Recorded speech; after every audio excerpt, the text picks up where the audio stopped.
Hi everyone. Welcome to our 2026 Strategic Market Report.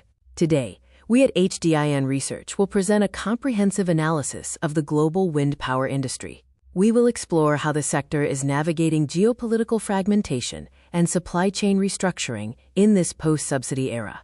Our goal is to provide an objective assessment of the strategic shifts required to maintain resilience through 2026. Starting with the executive summary, we observe a paradoxical phase where record-high installation volumes are meeting significant profit margin compression. Geopolitics has shifted from a secondary concern to a core survival variable, forcing a bifurcation of global supply chains. Success in 2026 will be defined by prioritizing quality over scale, regionalizing supply chains, and leveraging digital service models for recurring revenue. Looking at the data, the industry reached a historic milestone in 2024 by crossing the 1.1 terawatt threshold of cumulative capacity. While growth was uneven in 2022, the recovery in 2023 and 2024 has been robust. We project that annual new installations will reach approximately 143 gigawatts by 2026, driven by a simultaneous resonance in both offshore and onshore markets. In terms of regional distribution, Asia-Pacific remains the primary growth engine, contributing 68% of new capacity in 2024 alone. China is undergoing a significant paradigm shift from subsidy-driven development to market-based electricity trading. Meanwhile, Europe is transitioning toward the RE-Power EU framework, and North America is navigating a period of strategic uncertainty under shifting political transitions. The complication for the industry lies in rising protectionism. In the US and EU, new tariff structures and anti-subsidy probes are reshaping trade flows. We are seeing a move toward entities of concern restrictions, which essentially forces manufacturers to de-risk their supply chains and move away from highly concentrated sourcing models to remain eligible for Western tax incentives. Beyond trade policy, resource concentration remains a significant bottleneck.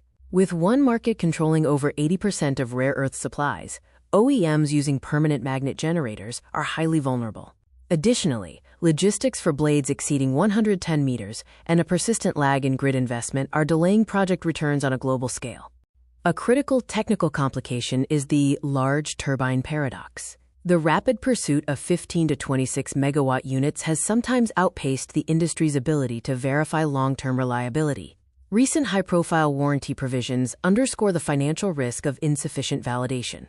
Consequently, we expect a strategic pivot back toward platform stability in 2026. Financially, the industry is struggling with profitless growth. While revenue is rising for many Chinese and Western OEMs, net margins remain under extreme pressure due to price wars and legacy contract liabilities. We see a clear discrepancy between volume leaders and those who are successfully restoring margin through value-based pricing.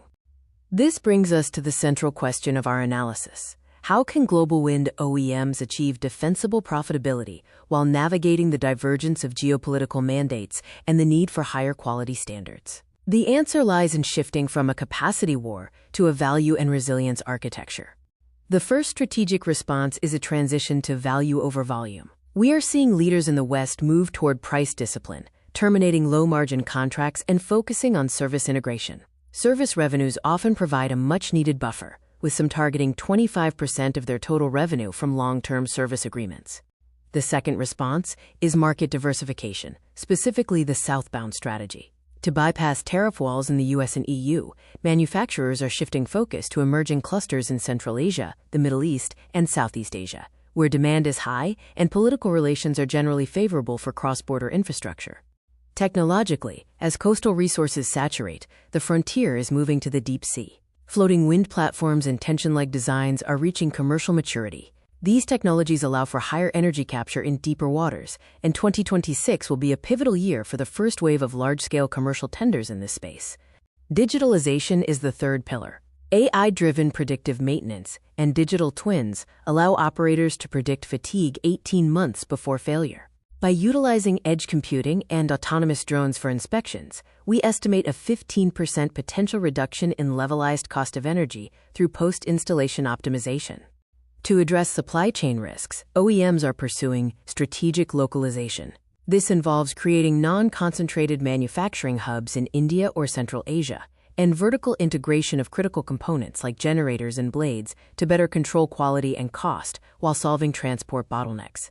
This table provides a benchmark of the top global players as of 2025. You can see the shift in core strategies. Some are focusing on volume leadership, while others are prioritizing quality restoration and EBIT margin recovery. This differentiation will determine who survives the current consolidation phase. Our bubble chart visualizes the competitive landscape. While some firms show aggressive revenue growth, they often reside in lower profitability quadrants. The value leaders are those maintaining high margins with a solid backlog, regardless of whether they have the highest absolute volume. Our regional potential map identifies China as the absolute center of gravity for demand. However, the Southeast Asia and India clusters are rising rapidly as stable alternatives. Strategic planning for 2026 must balance the high volume of APAC with the high-value sanctuary of European offshore markets. In conclusion, the strategy for 2026 rests on three pillars: resilience through localized supply chains, a return to quality over mere size, and a pivot toward digital services. The winners will be those who build the most politically resilient and mechanically reliable systems. Thank you for your time. For those seeking deeper insights, our full 500-page market research report is available. Please feel free to reach out to HDIN Research at sales@hdinresearch.com for any inquiries or customized deep dives. We look forward to supporting your strategic decisions in this evolving market.